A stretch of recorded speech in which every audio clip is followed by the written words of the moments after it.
Johannesburg business tycoon and philanthropist Saeed Hussein Mia has died at the age of 76.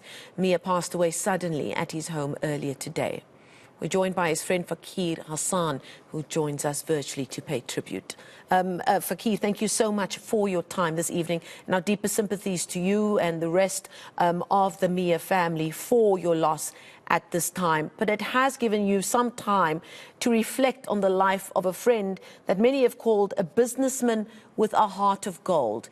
Can you let us in a short way as to where the story of Saeed Mia started? Certainly, and thank you for those condolences on behalf of the family. You know, Sayed and I both started our lives as teachers in the old era. And Sayed didn't last as long as I did. I also didn't last very long, but Sayed saw better opportunities in insurance. And he built up an empire where every year in succession, he and his team would win all these awards. But immediately that he started this business, he plowed back into the community, especially in Indonesia, where he lived at the time. He built houses, for example, for people who couldn't afford it. Even while he was teaching, from that meager salary that we were earning at the time, he would spend part of it in the area known at that time as Tomsville, a real slum area, in educating and developing kids there. And as his businesses grew and he got property involvement and so on, all the time he would plow back into a diverse community activities, you know, and irrespective of race, religion, creed, he would build creches and schools in what we now call squatter camps and so on. Of course, in partnership with some charitable organizations and many, many other activities. Bursaries, for example. He built mosques in certain areas. He helped the Hindu Coordinating Council in Indonesia year after year to host a Diwali festival. So that was a proof of his commitment to all communities. He also then moved into property, as you said. He built homes during the critical housing shortage in Lenasia. But a lifelong dream of his was to see a major retail space, or a mall, as it were, open up in Lenasia. And he did eventually make that happen. Can you let us in on how he was able to get to that point, especially taking into consideration his very humble beginnings?